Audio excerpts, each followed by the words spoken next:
talking about the same president. I'm confused.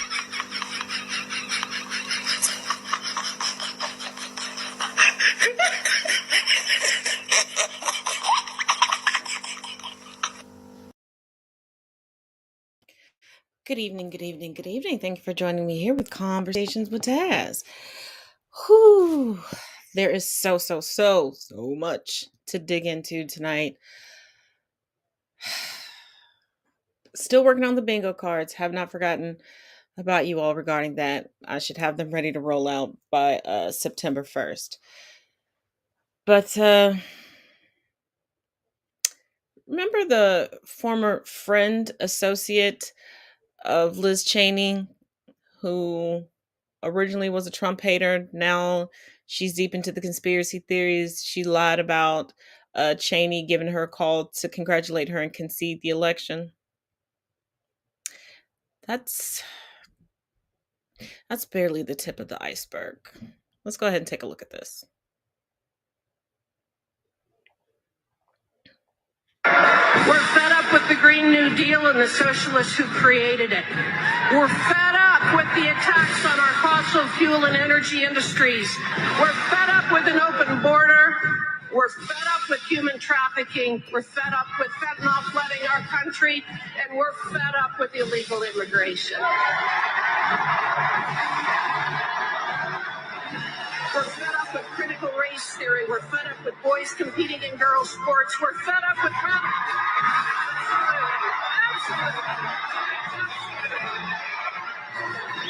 We're fed up with the liberal media, Twitter, Facebook, Google, and YouTube for blocking conservative speech. We're fed up with our government and universities censoring conservative thought, canceling debate, and rewriting history. We're fed up with the corruption in the FBI, the Department of Homeland Security, the CIA, the NSA, and the police. We're fed up with mask mandates, vaccine mandates, the CDC, the NIH, the WHO. Let's pause right here before she continues her cornucopia of just being despicable. So you want to go back to a time where you're homophobic, xenophobic, transphobic, racist, uneducated, but still want to brag about your grandparents coming through Ellis Island with zero citizenship, a minimal grasp on the English language. You're fed up with critical race theory that your children aren't even taught until the college level if they make it to a certain collegiate level. You're tired of the liberal media. Although this was posted to social media, you believe that the voices of conservatives are being stifled because you continue to forget that conservative Democrats and conservatives of other political parties exist. They're just not tyrannical. And you also believe that college campuses are stifling the voices of conservatives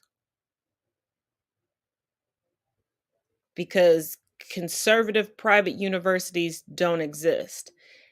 And most conservative college-age students, from what I've seen and what they love to proclaim with their whole chest all over social media and in real life, purposefully apply to, get into, and enroll themselves into liberal colleges.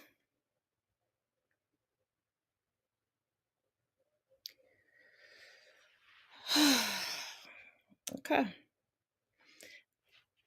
And you're tired of the Green New Deal, which would ensure, a lengthier time span for us humans on this planet for your next generations that you have now forced people to give birth to.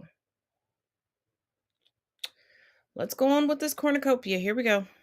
And the misinformation campaign surrounding COVID-19.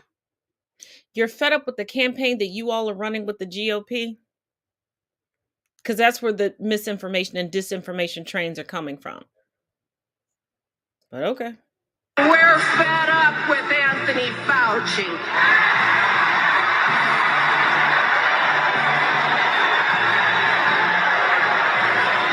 We're fed up with the politicians and the elitists in D.C. who are getting rich while the middle class falls further behind every year. But y'all are in a cult led by Trump. Okay. We're fed up with Joe Biden, with Nancy Pelosi. We're fed up with the January 6th Commission and those people who think that they can gaslight us. And we're fed up with Liz Cheney.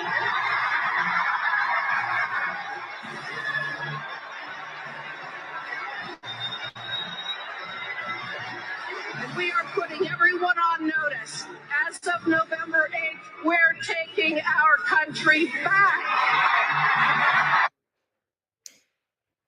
Y'all have been saying you're taking the country back since January 6th. And at January 6th, Trump was in office. So who exactly are you taking the country back from? I mean, I know y'all are pissed that the Espionage Act of 1917 is being used against Trump because there are things within the Espionage Act. Sidebar, do not forget we will be going over the history of the Espionage Act and a lot of key people behind it on Thursday. But what's in the act, there are some things that he did that are illegal. But you're using the same rhetoric as a multitude of the problematic people who have had a hand in the most notable portions of the Espionage Act and amendments to the Espionage Act. I mean, where was all this outrage when they used it against Julian Assange? All right, let's round this out. I think there's like 6 seconds left of this.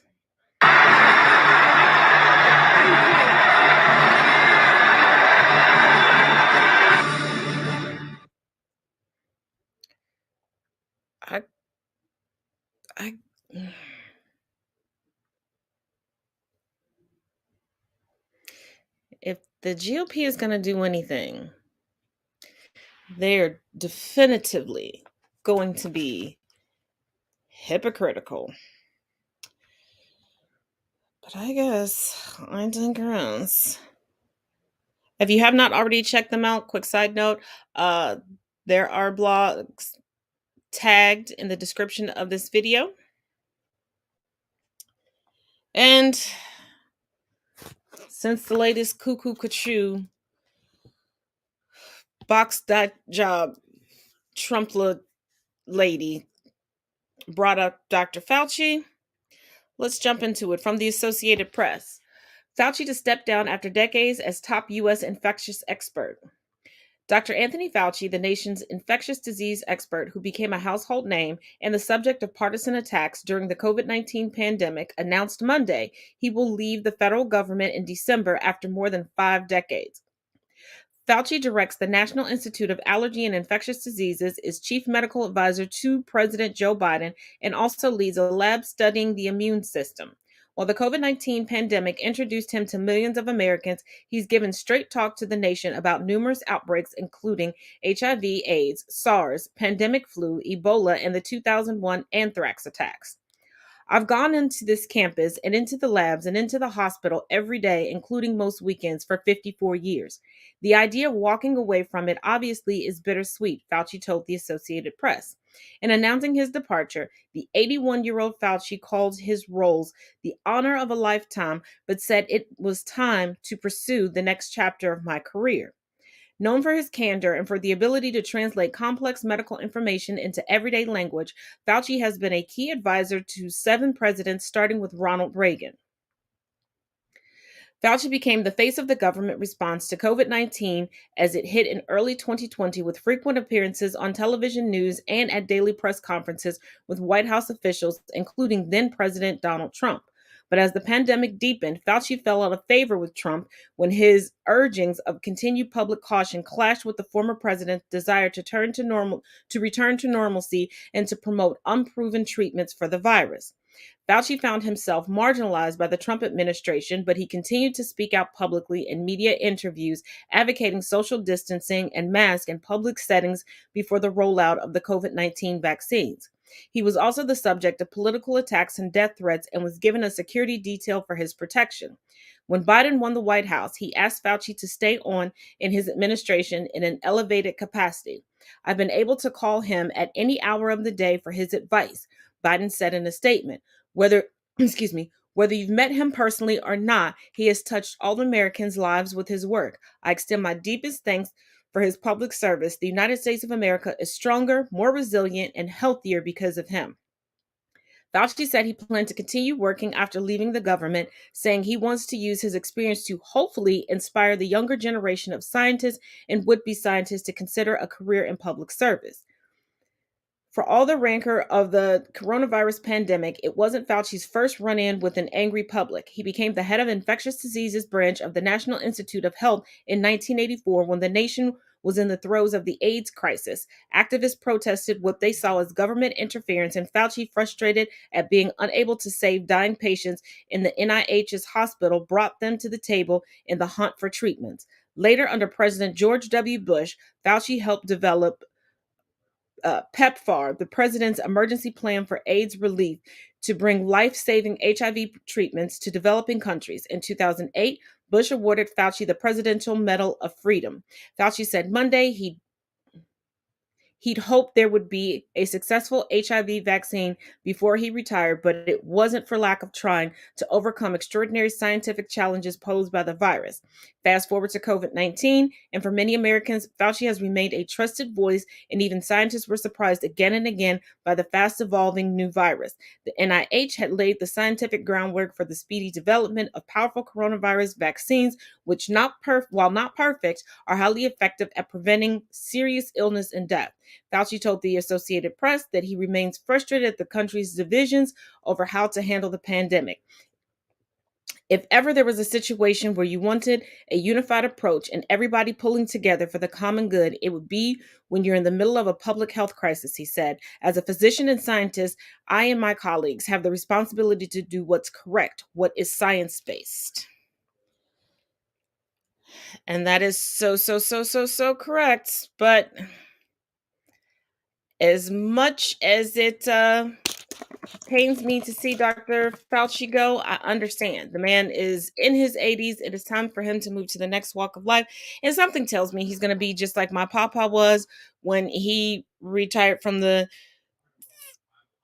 field of, I would say, public science. He just became a teacher and then a professor. Some people don't know how to retire, or that's their version of retirement, which is all good. All good, all good, all good.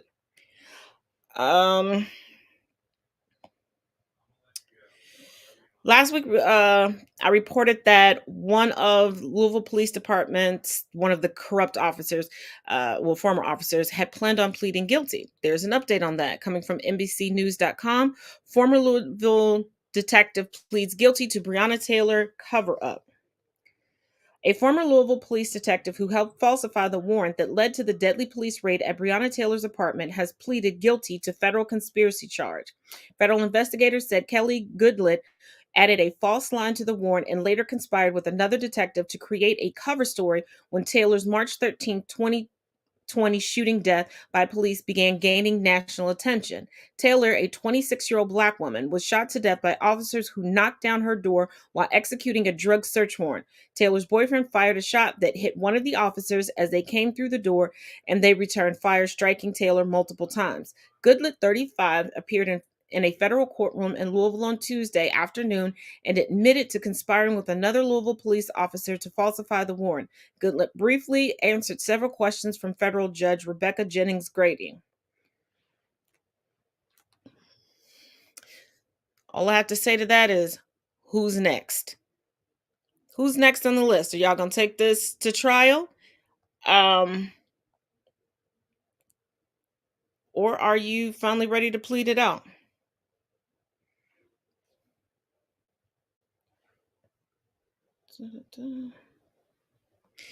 Now, I don't know if many of you have heard about this, but it looks like Georgia is moving to allow people to claim a fetus on their taxes. This has a lot of nuance to it, and this is not the flex that people think that it is going to be or that it could be. This is a trap. But let's get some background information. I'm going to roll the video, then I've got an article, and then we'll discuss it. I don't think for one fucking minute that the Supreme Court and the members who voted to overturn Roe v. Wade actually knew the shit storm that they were going to unleash. They were just being vindictive motherfuckers who were taking bribes from Christian nationalist organizations, okay?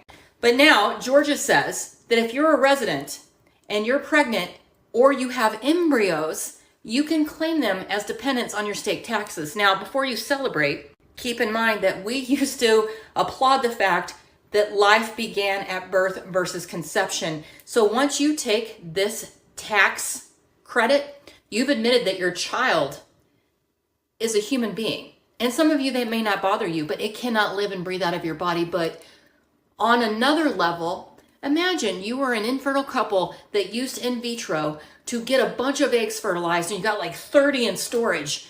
And now you can claim every single one of them on your state taxes.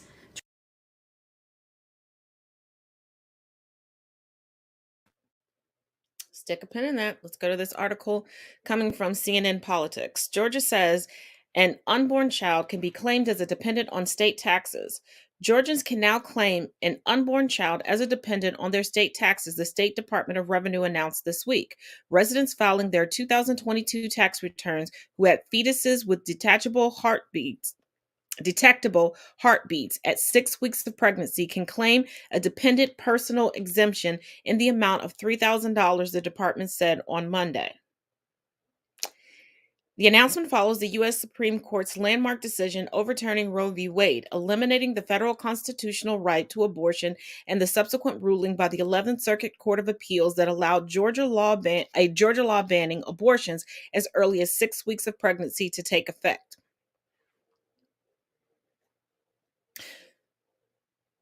They're trying to push you past the 6 weeks so that you have an incentive to go through with the birth, whether you're financially stable to do that or not, whether you're mentally and emotionally stable to do that or not, because they're giving no other increases on services, assistance, nothing. Remember, it has to have a detectable heartbeat. So IVF, this wouldn't work for that, but that would be a huge catch-22 if they did not put in the caveat of the detectable heartbeat. And we know how things do is they pass through to get through to becoming legislation. They take things out, they put things in. And the reason why I say it would be a catch-22, because the rate of miscarriage is high going through IVF. Sometimes they just don't catch and they're gone. So would that automatically make somebody eligible for an audit, or would that put somebody up on manslaughter charges?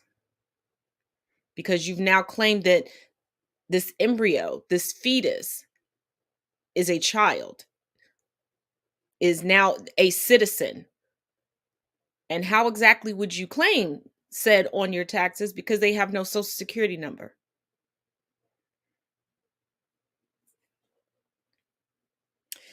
Georgia House Bill 481, dubbed the Living Infants Fairness and Equality Act, was signed into law by Republican Governor Brian Kemp in 2019. It banned the procedure at 6 weeks before many women know they're pregnant. A federal judge then ruled it unconstitutional and blocked it. However, after Roe v. Wade was overturned, the federal appeals court allowed it to take effect. Under the law, embryos are considered natural persons with full legal recognition and shall be included in certain population-based determinations. So are we supposed to now put them on the census? And does that mean you have to apply for a social security number before, any other identifiers about this child? And what happens when somebody doesn't report a miscarriage? And there's just, I guess. After the ruling, the definition of a of a dependent in Georgia was amended to include an unborn child with a detectable heartbeat effective the date of the Federal Appeals Court's July 20th ruling, the Department of Revenue said. Taxpayers will have to be prepared to provide relevant medical records or other supporting documentation to support the dependent deduction claimed, the department said. It did not specify what those documents would be. Something that will have more identifiers on the mother than anyone else. So once again, should anything go awry, the burden will fall on the mother. It's unclear how the tax filings will play out for pregnancies that don't come to term or how it affects surrogates and unmarried parents living separately. The guidance released from the Revenue Department did not address miscarriages, but it said tax return instructions would be issued later this year. Also, how would it handle mothers who went to crisis centers and were convinced to go full term with every intention on giving their child up for adoption?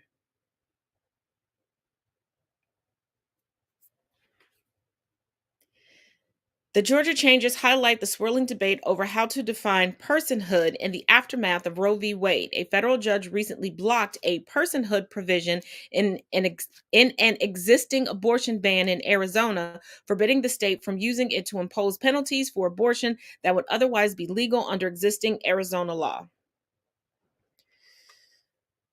They are doing everything to force women to get pregnant, give birth, but help them physically, mentally, financially. There is no village anymore to truly raise a child. People are condemning social services, etc. Like, I guess.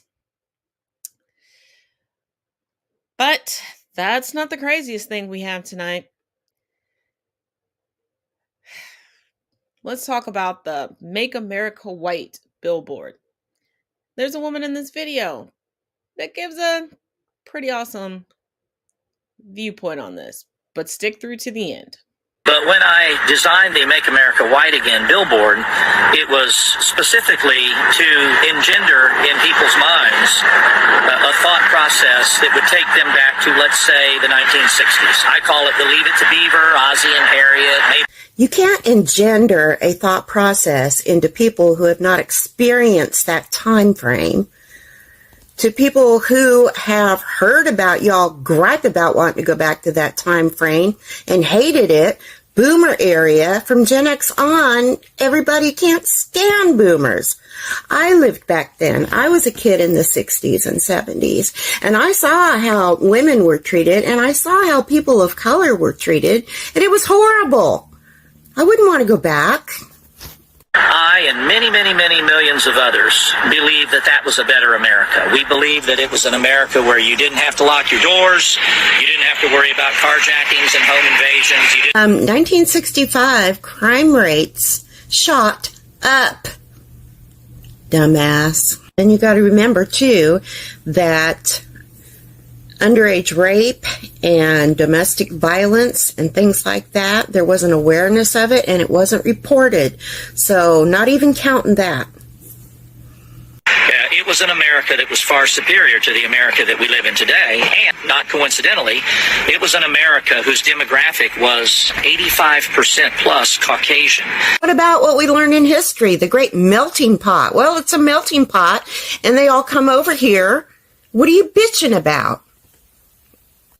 Then y'all just had to bring Africans over here to do your dirty work and treat like animals and dogs and be slaves to make you rich.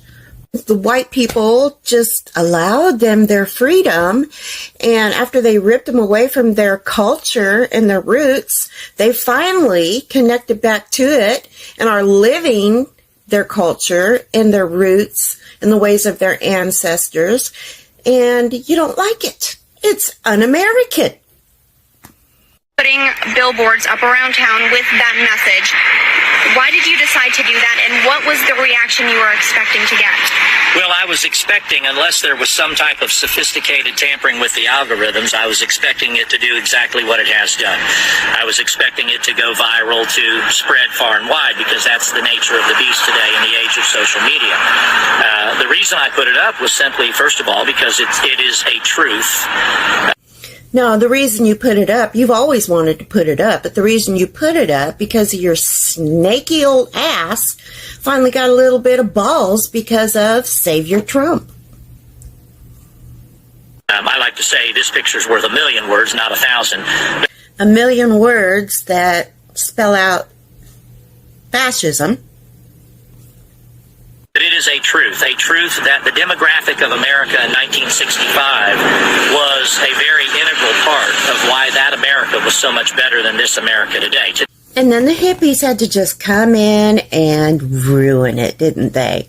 They wanted to buck the system. They were sick of it. They didn't want to work for a living. They didn't want the American dream. They didn't want Leave It to Beaver. White people have something, unfortunately, we call white guilt, and we have to get them over that. It's white privilege. But you can go on and feel guilty if you want to. I believe, I'm a biblical student, and I believe Romans 8:28, it says, all things work together for good for those who love the Lord and are the called according to his purpose. And Old American Sky Daddy is fictitious, and hordes of Christians are flocking right out of the churches because they're waking up to it. I certainly believe that even the attacks, even the detractors. Oh, you mean Satan and his demons? They will play into what is favorable. They already have, whether they know it or not, because by participating in this counter-revolutionary exercise that we're involved in right now, by the way, it's historically unprecedented. This has never happened. Oh yes, the big move of God, something big that's never happened before. Everything that the Christians in the church look forward to, that big thing that Trump just ushered in. Hooray!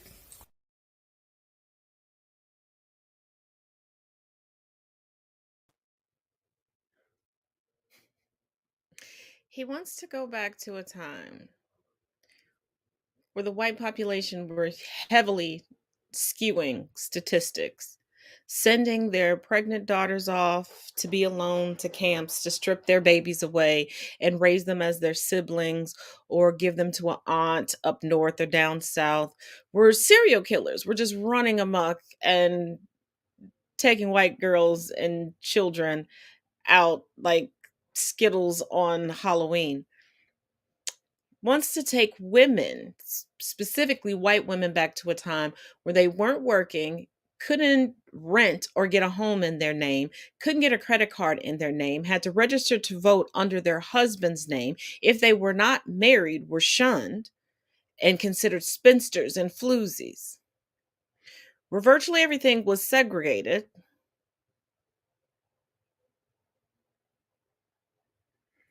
But you could get a college education for $300 and live truly off of minimum wage back before minimum wage was demonized. Because minimum wage was the way to go for those that couldn't afford college back then. And all of the jobs and positions that they look down upon now is where they brag about getting their start from. See the hypocrisy? Going back to a time where you really didn't raise your children, you just housed them and gave them no emotional support and then wondered why they turned out so screwed in the membrane.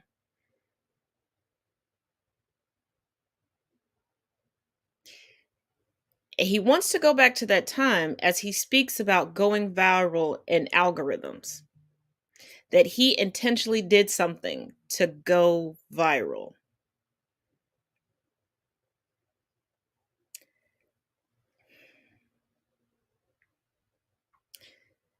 The content writes itself.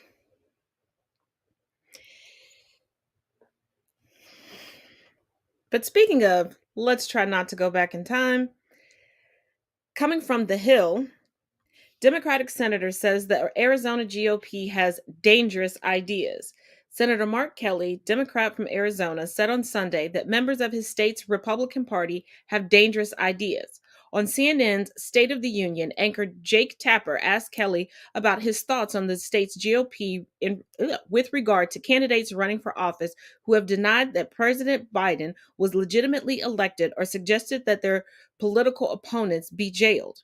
Well, unfortunately, I think right now that the folks you mentioned have some really dangerous ideas and they're not consistent with most Arizonans, even most Republicans in Arizona, Kelly told Tapper. So I'm hoping we can move away from that. My Republican colleagues that I talk to in the United States Senate, I mean, these are good people, by and large, who are working really hard, Kelly added, and they don't need those dangerous ideas in the United States Senate. Kelly's remarks come after a new Fox News poll showed that the lawmaker has an 8-point lead over his Trump-backed challenger in the state's Senate race. 50% of respondents said they support Kelly, while 42% say they back Masters. Kelly also said that he'll welcome Biden to campaign for him during the election cycle, notably not distancing himself from the president as some other Democrats have. Hey, I will welcome anybody that come to hey, I will welcome anybody that come to Arizona. Travel around the state at any time as long as I'm here. If I'm not up in Washington in session, and talk about what Arizona needs, Kelly said. This water situation is significant, and right now we have some of the tools necessary to deal with it. I'm trying to get some answers from the Department of Interior on more, like what authority do they have to make some decisions themselves on this.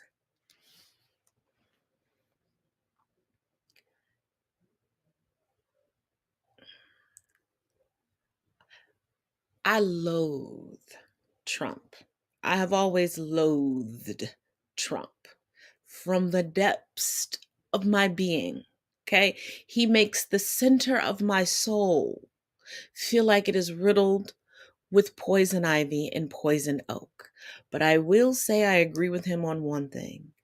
Actually overturning Roe v. Wade may just be the kiss of death for them, because there are a lot of lifelong Republicans, people who began voting Republican because me, mom, papa voted Republican, because mommy and daddy vote Republican, just because they're white and meet the eugenic standard. Roe v. Wade was supposed to be a perpetual as well as the quintessential talking point for conservatives within the GOP. It was never intended to come to fruition. And even those that voted and are like, yay, Roe v. Wade, trust and believe they are shaking in their boots, because they are the ones, the most tyrannical they are in their religion, the more they need these things that they are voting against. If you remember, over the past few weeks, we've even gone through those in inter and intra-racial relationships that were willing to vote against inter and intra-racial marriage when they were trying to codify loving.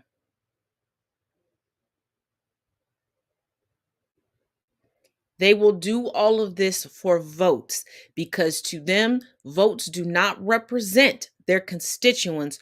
Votes represent popularity and the almighty dollar.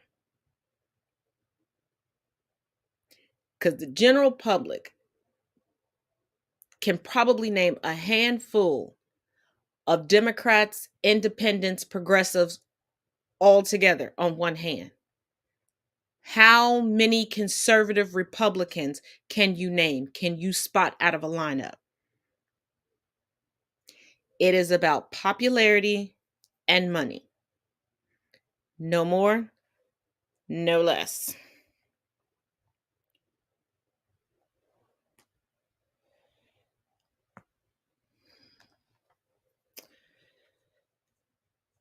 Now, last week we discussed Alex Jones.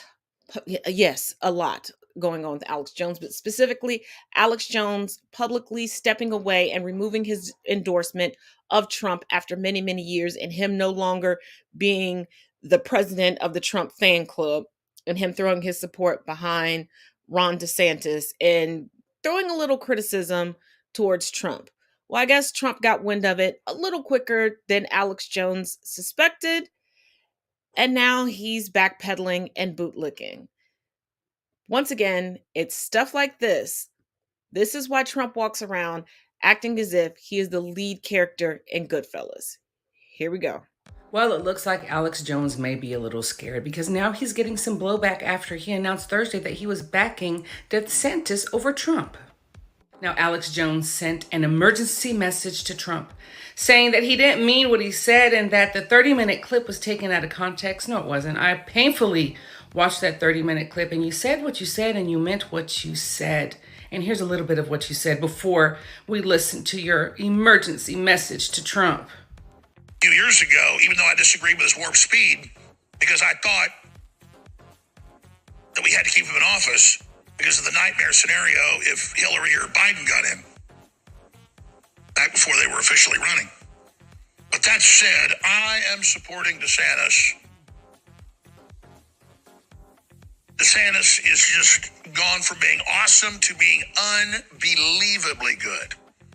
And I don't just watch a man's actions, as Christ said, judge a tree by his fruits. I can also look in his eyes on HD video, and I see the real sincerity Trump should be like. And I've been hammering this point, and he's doing it now, and we have someone that is better than Trump, way better than Trump. So this is my emergency message to you, Mr. President, to go and actually watch the first 30 minutes of Thursday's show. We'll put a link to it below here so you can see what I said in context. The corporate media edited down a 30-second clip to make it sound like that I'm only for DeSantis and that I've abandoned you. That's not true. It's the contrary. I understand you're under attack. I understand you are surrounded, and I'm trying to get you to reassess the situation. I know people like Don are telling you that you need to reassess the situation.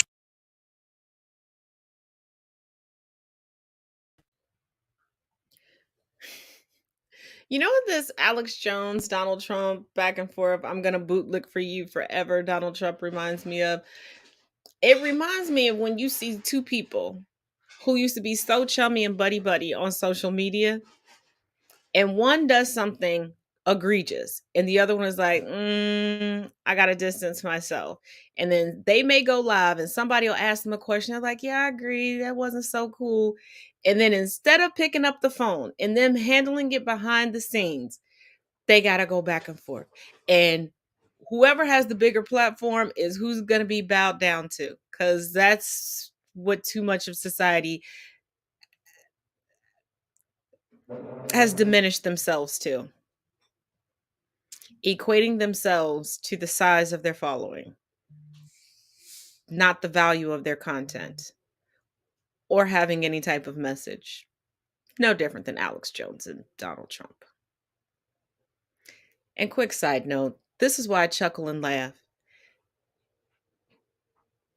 Do not proclaim that you're an ally or an advocate for anyone if you are walking around with a cult mentality. Don't criticize Trump, Alex Jones, Mitch the Bitch McConnell, none of them. If you're out here, you can't follow them if you follow me. And I'm not saying the ones who say that for good reason. Like if you know for a fact somebody essayed somebody else, somebody stole money from somebody, yeah, of course, there are lines you have to draw. I'm just saying just because you're no longer cool with somebody, you say that. When you blindly follow people, especially online, and don't really pay attention or think for yourself as to what's going on, and they just tell you, you know what? Green is now the color of the devil. Now you running around, yep, green is the color of the devil. And because what happens is you'll become one of those people that starts making up stories to stay in that clique. Because then all of a sudden, girl, I knew green was the color of the devil for years. Girl, I saw it 2 years ago. This girl, I just knew she was the devil. And yep, every day she wore green. That girl don't exist. You're no different than the GOP, than the Trumplicans, the ultra MAGA right now, if you will. But let's go on to this next update, also coming from the Associated Press. 2 men convicted in plot to kidnap Michigan Governor Whitmer. Coming out of Grand Rapids, a jury on Tuesday convicted 2 men of conspiring to kidnap Michigan Governor Gretchen Whitmer in 2020, delivering swift verdicts in a plot that was broken up by the FBI and described as a rallying cry for the U.S. Civil War by anti-government extremists. The result was a big victory for the U.S. Justice Department. A different jury just 4 months ago couldn't reach a unanimous decision on Adam Fox or Barry Croft Jr., but acquitted 2 other men, a stunning conclusion that led to a second trial. Their arrest nearly 2 years ago came at an extremely tense time, the volatile home stretch of the election between Joe Biden and then President Donald Trump playing out against a backdrop of armed protests over COVID-19 restrictions, especially in Michigan. Jury selection in the retrial of Fox and Croft coincidentally occurred a day after FBI agents searched Trump's Mar-a-Lago estate for documents, putting the agency in headlines at the same time that the judge was trying to detect any biases about law enforcement in the jury pool. Fox and Croft were convicted Tuesday of 2 counts of conspiracy related to the kidnapping scheme and attempts to use a weapon of mass destruction. Prosecutors said that they wanted to blow up a bridge to disrupt police if the abduction could be pulled off at Whitmer's vacation home. Croft, 46, a trucker from Bear, Delaware, was also convicted of another explosive charge. The jury deliberated for roughly 8 hours over 2 days. This is what blatant lies, misinformation, and disinformation leads to. You have these people who have waited their entire lives to play out their Daughters of the Confederacy education and cosplay every war, every battle they read about, heard about, saw in a movie growing up. They can't fathom that they are not the main character in Braveheart right now. This becoming a martyr for what they've been told are their beliefs, are their claim to fame. It is the one way that they can go down in the history books.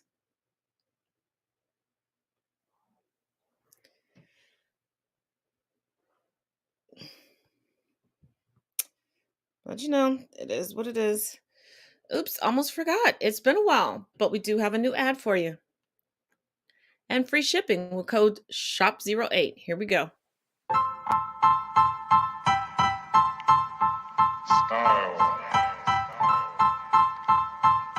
Style is the answer to everything. A fresh way to approach a dull or dangerous thing. To do a dangerous thing with style is what I call art.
Keep in mind, there is one slight change to the new domain. There's a dash between Taz and isms. And remember, Afterpay is available and free shipping with code SHOP08.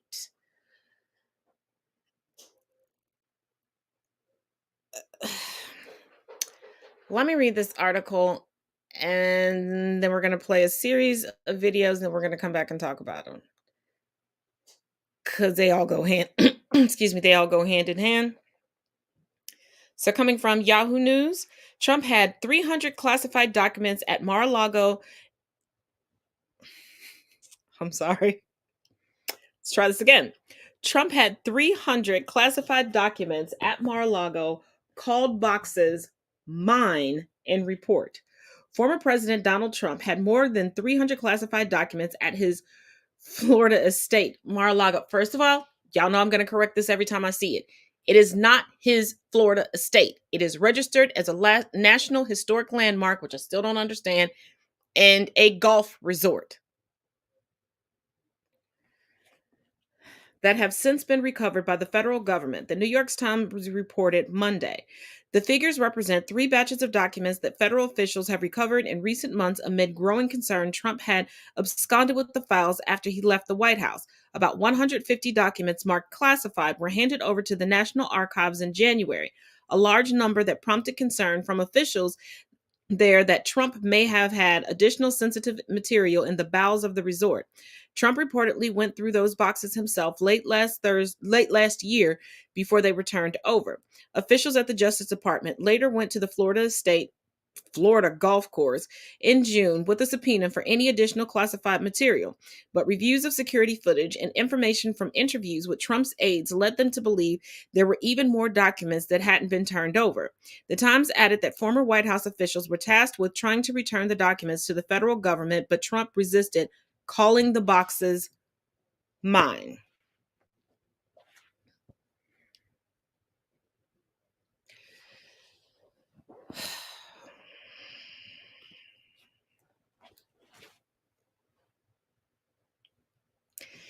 See, this reminds me when I was put in charge of the pre-K class at church, but okay. Let's roll it. Of course he fucking did. Classified documentation that Donald Trump stole and is now being investigated for espionage. He labeled as mine. Mine. Because of course he did.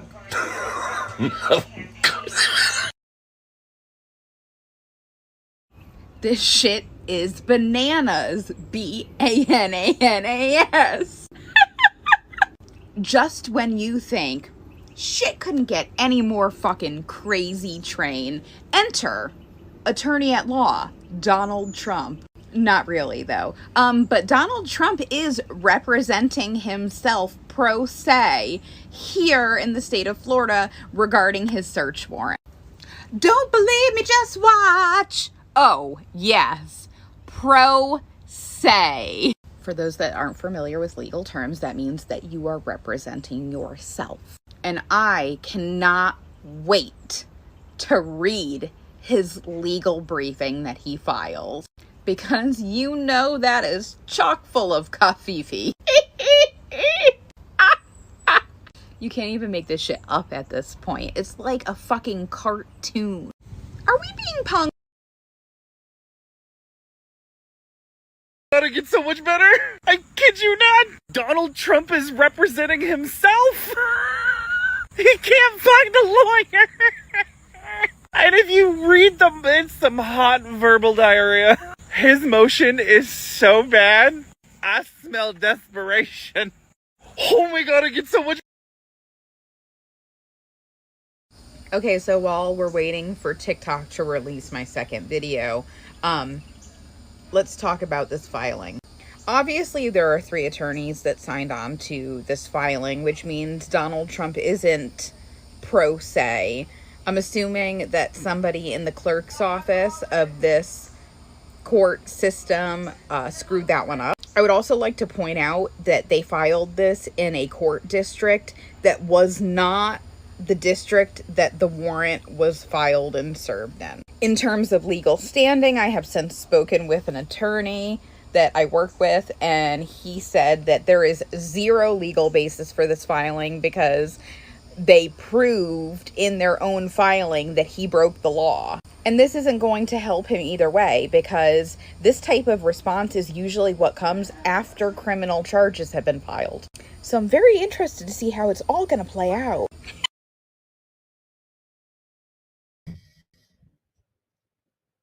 Let me remind you all of something. The least favorite Trump child, yes, even after Eric, even after being sexualized by her own father on national TV as an infant. The daughter of Marla Gibbs and Donald J. Trump, Tiffany Trump, is an attorney. I don't know if he just refused to ask her because he doesn't believe that she's capable, or she realizes that her father is adjacent to Amber Heard in regards to not taking legal advice from professionals. He takes no advice from any professional. According to him, he is the most incredible genius known to man. But he couldn't do any of his homework growing up or take any of his classes on his own.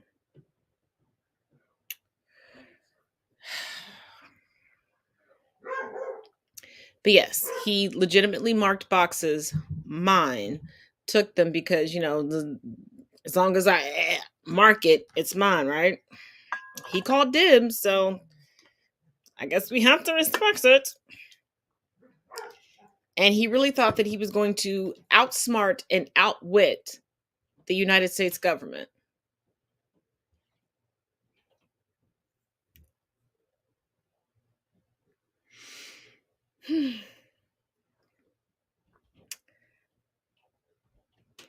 I guess. And if you were wondering about how they were going about qualifying these new teachers in Florida, let's take a look. Classroom, I had a soon-to-be teacher observe me in my classroom for 2 hours. She was my age. She did not have a bachelor's degree. Her husband did 4 years in the military 30 years ago. The state of Florida gave her a 5-year teaching certification because she's married to a veteran. She was a waitress. She starts teaching 3rd grade next week, and the only thing she had to do to get this teaching certification was to observe certified teachers in their classrooms for a total of 12 hours. She had to ask me what I meant by phonetic spelling, reading fluency, and mathematical operations. I'm a licensed nail tech and a licensed esthetician, and had to do 1,000 hours to get there and pay thousands of dollars to become licensed. This bitch just had to be married to somebody in the military and do 12 hours of observation? Are you fucking kidding me? I'm also a freelance makeup artist, and in order for me to touch people, I had to have that licensing. And yet she's teaching the future of this country and needed 12 hours of observation.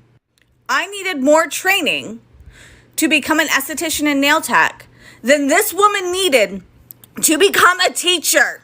I'm absolutely disgusted. This is insanity. Like, what is going on right now? We are literally in the bad place. I'm so done. I'm so fucking done. And here's the thing. As far as public servants are concerned, police are at the bottom of the barrel as far as their training. They're completely undertrained. The vast majority of them have no idea what is the law and what is not. But when Ron DeSantis was on his propaganda train, all he talked about was taking former military personnel and putting them in the classroom. This woman was never in the military. She married her sugar daddy and is using his military credentials to get what she thinks is a higher paying job than her waitressing job. She is in for a multitude of rude awakenings. When she finds out that the average teacher makes 20% less than other professionals, and that she will have to come out of pocket for a multitude of things, she is going to flip her lid. When she has to start dealing with the Karen and Richard parents that come in and believe that it is the teacher's position and responsibility to raise their children and cultivate them into good people, she's going to lose her mind. On top of the politics within school systems. Yeah. But continuing from the white privilege standpoint, you may have seen this story, you may not have. But get comfortable. This one's a long one. What if I told you that a detained woman got free of her handcuffs grabbed an AR-15 weapon inside of the police car and shot the police officer, shot at civilians, and was not killed, was apprehended.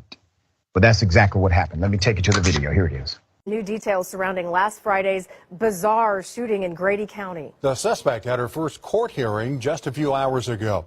Now, remember, we brought you this scene on Friday as Rachel Clay surrendered hours after investigators say she slipped out of her handcuffs, shot 2 people, including a deputy, and then barricaded herself inside a patrol car.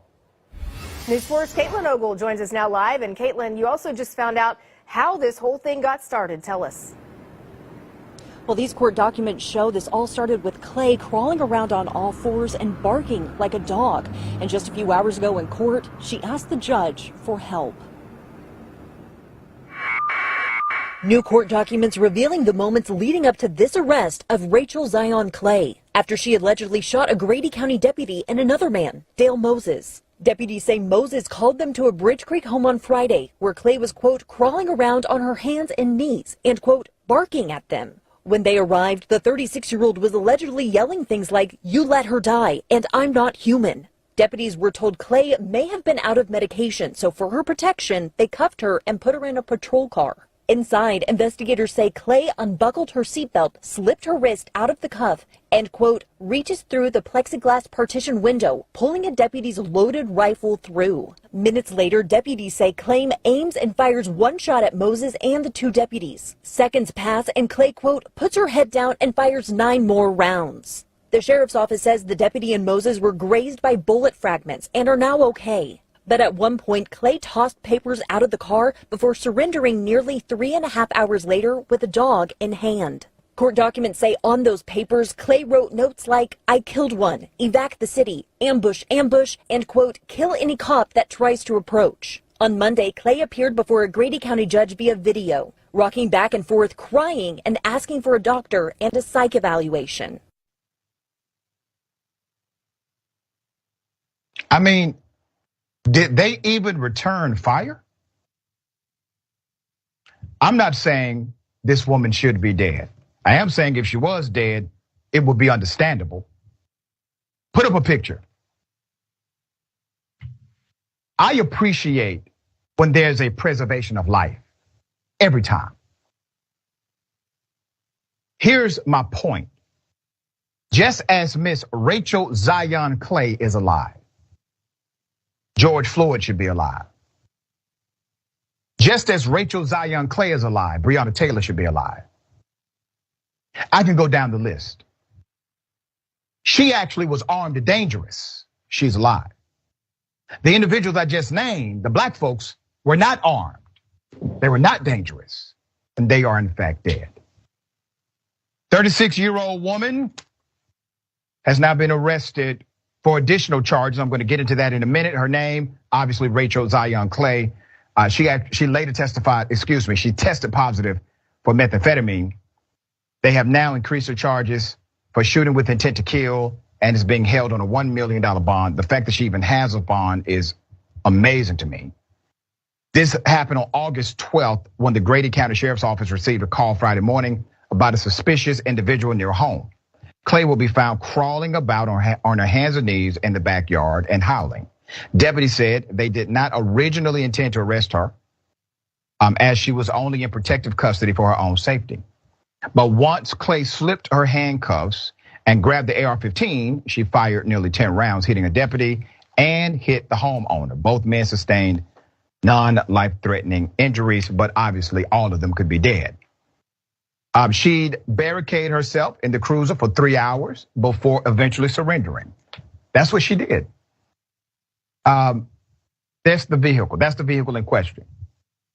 So she shoots a deputy. She shoots a civilian. She's in a vehicle with actual artillery weapons that she has already fired, and she's apprehended. They waited for her because they valued her life. They instinctively valued her life.